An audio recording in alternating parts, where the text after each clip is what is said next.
আপনি এখানে? আমি পুরো হাসপাতাল আপনাকে খুঁজলাম, কোথাও খুঁজে পাচ্ছিলাম না। আপনার কথাই ঠিক হয়েছে, আমার মা সুস্থ হয়ে গেছে। আপনি অনেক দোয়া করেছেন আমার মায়ের জন্য, আপনাকে অনেক ধন্যবাদ। আপনার মা ভালো হয়ে গেছে জেনে ভালো লাগতো। তো আপনার মুখটা এরকম শুকনা কেন? আপনার পেশেন্ট এখনো কোমা থেকে ফেরেনি, তাই না? ফিরবে, খুব জলদি ফিরবে, দেখবেন। আমি আমি অনেক দোয়া করব তার জন্য। আচ্ছা, সে কি এখন ইমার্জেন্সিতে তো নেই? স্পেশাল কেবিনে। তো দেখা করা যাবে তার সাথে? আপনি ভেতরে যান। আপনি যাবেন না? আমার আসলে আরেকজন আসবে, কোনো সমস্যা নেই, আপনি ভেতরে যান। কে বলবেন আপনি মিসিসিপির বন্ধু, আমি পাঠিয়েছি। শুনুন, তাড়াতাড়ি আসবে কিন্তু। আমার সাথে কিন্তু আপনার এখনো অনেক কথা বাকি আছে। সব শুনবো, আমি আসছি। আসসালামু আলাইকুম।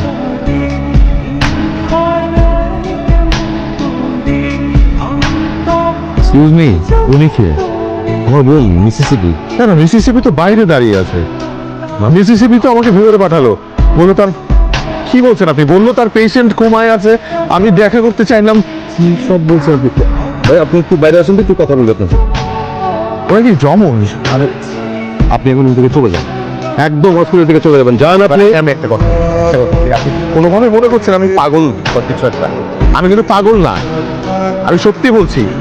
ও কি জমজ ওরা না?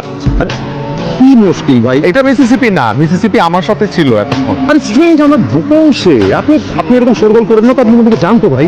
এমনিতে আমাদের ফ্যামিলি, আমরা খুব আপসেট। আচ্ছা আপনি এক কাজ করেন, মিসিসিপি আপনার পরিচিত তো, আপনি আমার কাছে দোয়া করেন যেন ও খুব দ্রুত কোমা থেকে কাম ব্যাক করতে পারে। তখন একটু ওর সাথে দেখা করবেন, তখন তো আপনাকে চিনবে, তাই না? প্লিজ লিভ নাও।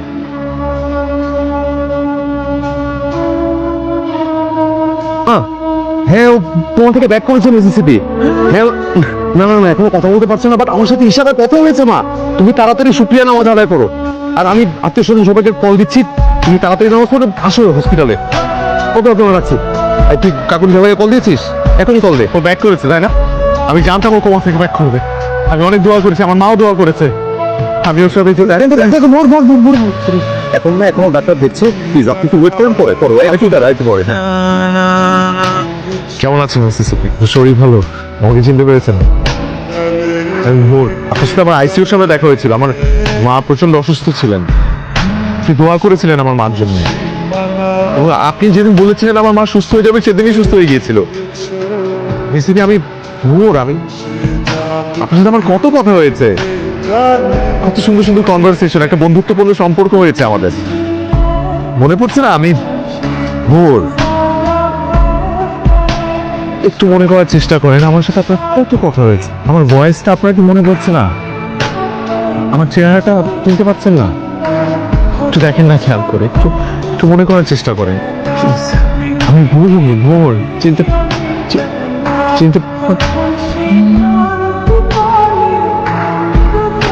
কি গো মিয়া ভাই, অনেকক্ষণ যাবত দেখতেছি ঘোরাঘুরি করতেছেন, তাহলে বুঝতেছেন? জি, এটা মিসিসিপিদের বাসা না? জি।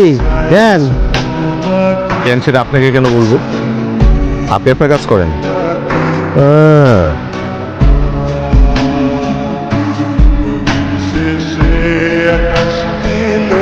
কি কি চান? আমি আপনাকে আপনার জীবনের সুন্দর সময়টাই ফেরত নিয়ে যেতে চাই। আর তাতে আপনার লাভ? দেখেন, আমি বিশ্বাস করি যে আমার মায়ের সুস্থতা পুরোপুরি আল্লাহর রহমতে। কিন্তু এরপরে একটা অচেনা মানুষ আমার মার জন্য এত দোয়া করেছে, যে কারণে আমার মা সুস্থ হয়ে গেছে। যেই মানুষটার প্রতি আমি এতটা কৃতজ্ঞ, আমি চাই না সেই মানুষটার সাথে আমার যোগাযোগ বিচ্ছিন্ন হয়ে যায়। তাই আপনাকে না চেনা সত্ত্বেও আমি বারবার আপনার কাছে আসি। আর কোমায় থাকা মিসিসিপির আপনার প্রতি আমি একটা টান অনুভব করি। এটা এক অন্য ধরনের ভালোবাসা। হয়তোবা এই ভালোবাসাটা আত্মার মতোই অদৃশ্য, কিন্তু কিন্তু বিশ্বাস করেন, এখানে কোনো লাভ লোকসান নেই। আমি শুনেছি, আমি যখন কোমায় ছিলাম তখন আপনি বারবার এসে আমার খোঁজ নিয়েছেন, আমার জন্য অনেক দোয়া করেছেন। আমি তার জন্য আপনার কাছে কৃতজ্ঞ। আপনার সাথে হসপিটালে কি ঘটেছে সেটাকে আমি একদমই ছোট করে দেখছি না, কিন্তু পৃথিবীটা না অনেক রহস্যময়। আমি সেখানে আমি আপনার বিশ্বাস ভাঙাতে চাই। আপনি আমাকে একটু সময় দিন প্লিজ। দেখেন, আপনার মনে আছে আপনি আমাকে অনেক কথা বলতে চেয়েছিলেন, অনেক কথা। আমি হ্যাঁ, আমি আপনার চোখে জমে থাকা অনেক কথা দেখেছি, যেগুলো আপনি আমাকে বলতে চেয়েছিলেন। কিন্তু আমার শোনা হয়নি। কি বলছেন আপনি এসব? দেখুন, এসব কথা শোনার সময় আমার নাই, আমার হয়তো অনেক কাজ। I am sorry, I have to go. আপনার ফোনটা একটু দাম তো, লকটা খুলে যান। এটা তো আপনার হোয়াটসঅ্যাপ নাম্বার? জি। আমি আমার বিয়ের ইনভিটেশন পাঠাবো, আপনি অবশ্যই আমার বিয়েতে আসবেন। আপনি আসলে আমি খুব খুশি হব। Take care. হ্যালো। আমি মিসেস চিপি। আপনার কণ্ঠ তো আমি জীবনেও ভুলবো না, বলেন না। আমি কি আপনার সাথে একটু দেখা করতে পারি? বিয়ের কার্ড হাতে দিতে? সিরিয়াস যেতে। আমি আপনাকে কি বলতে চেয়েছিলাম? বলেননি তো সেটা। তবে আমার বিশ্বাস, নিজের খুব কাছের মানুষ ভেবে আমার সাথে অনেক কিছু শেয়ার করতে চেয়েছিলেন, যেটা কখনোই কারোর সাথে শেয়ার করেননি। আমার সাথে কাটানো প্রতিটা সুন্দর মুহূর্তের কথা মনে পড়লে আপনি আরো বেশি তৃষ্ণার্ত হয়ে যাবেন, আরো বেশি অস্থির হয়ে যাবেন। মিসিসিপি, কিছুই কি মনে পড়ে না?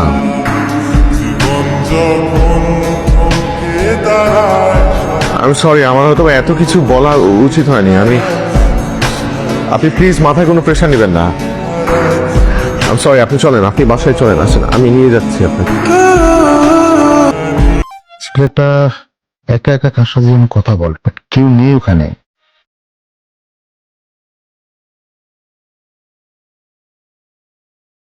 তাহলে কি চান আপনি আমার কাছে? আশ্চর্য, মানে আপনার সাথে আমার কেন দেখা হয়েছিল, কিভাবে দেখা হয়েছিল সেটা জানতে চান, নাকি কেন আমি আপনার জন্য পাগলামি করছি সেটা জানতে চান? পৃথিবীতে এত মানুষ থাকতে আপনার সাথেই কেন আমার দেখা হয়েছিল? আর আপনাকে তো আমি এই কথাগুলো বলতে চেয়েছিলাম। হয়তো এই পৃথিবীতে একটা মাত্র ভরসার মানুষ আপনি আমাকে ভেবেছিলেন, তাই। আপনি আমার জীবনটাকে এলোমেলো করে দিতে। অথবা আপনার এলোমেলো জীবনকে ভালোবাসায় ভরিয়ে দিতে এসছে। আপনি কেন এভাবে কথা বলেন? আপনি কেন আমাকে মাথা থেকে ছাড়তে পারছেন না? মানুষ না, মাথার পোকা। যন্ত্রণা, সুখের দুঃখে। দুঃখের যন্ত্রণা ছেড়ে ফেলুন, শেয়ার করুন। তা না হলে আবার কোন ভুল করে বসবেন। আমি ভুল করছি আপনি জানেন কিভাবে?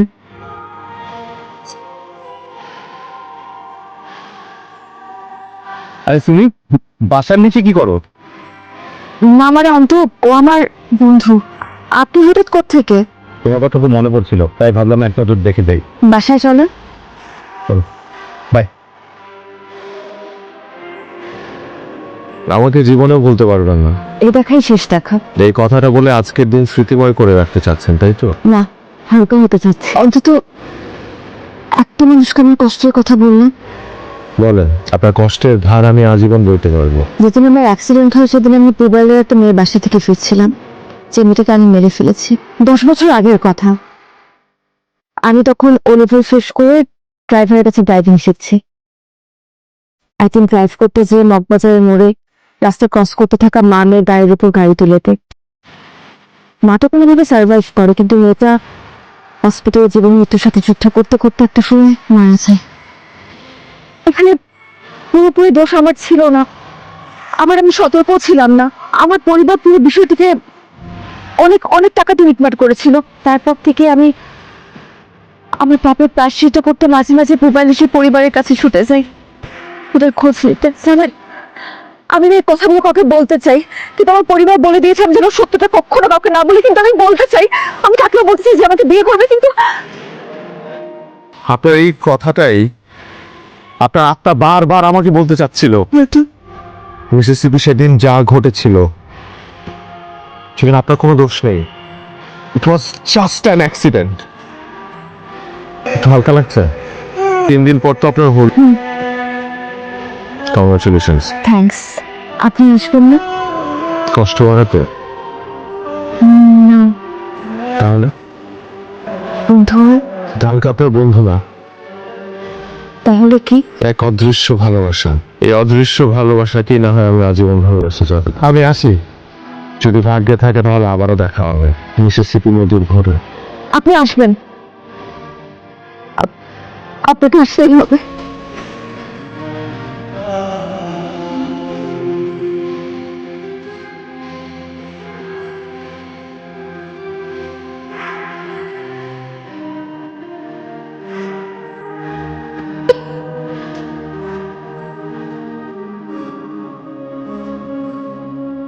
হ্যালো, কোথায় আপনি? আপনার কাছে কিছু আসার কথা? কতক্ষণ ধরে বলেছি আপনাকে।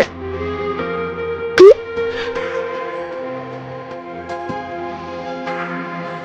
জানেন, আমি জানতাম আপনি আসবেন। আমাকে না দেখে আপনি থাকতেই পারবেন না। আপনি যে বলেছিলেন আপনি আমাকে ভালোবাসেন, এমনি এমনি বলেছিলেন। জানেন, আমি না আপনাকে সত্যিই ভালোবেসে ফেলেছি। ভালোবাসার মানে কি সাথে সাথে রেসপন্স করা? ভালোবাসা বোঝার জন্য যে সময়টা আমাকে, সেই সুযোগটাও তো আপনি আমাকে দেননি। আর যে আপনি বুঝে গেলেন আমি আপনার প্রতি দুর্বল হয়ে গেছি, অমনি দূরত্বটা বাড়িয়ে দিল। কত 3টা দিন একটা ভালো যোগাযোগ করলেন না। মিসিসিপি, আমি তোমাকে ভালোবাসি এবং তোমাকেই ভালোবাসবো, সেটা এই জন্মে হোক অথবা পরের জন্মে।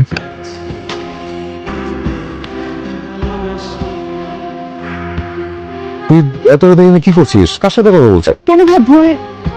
ওর আরে ভোর আরে বউ কোথায় আসবে? পাগল নাকি? এখানেই ছিল তো ভাইয়া। আরে বল, শোন, তুই আমার কথাটা শোন, তুই দাঁড়া। কি? আমি একটা কথা তোর কাছে গোপন করেছি। কি? 3 দিন আগে ফেসবুকে আমি একটা নিউজ দেখতে পাই, এয়ারপোর্ট রোড একটা মেজর অ্যাক্সিডেন্ট হয়েছিল। ওখানে ওই অ্যাক্সিডেন্টে ভোর ছিল। ভাইয়া তুমি কি সত্যিই বলছো? কি আশ্চর্য, একটা মানুষের অ্যাক্সিডেন্ট নিয়ে আমি কেন মিথ্যা কথা বলবো তোকে, বল। ভোর কি বেঁচে আছে? আমি জানি না।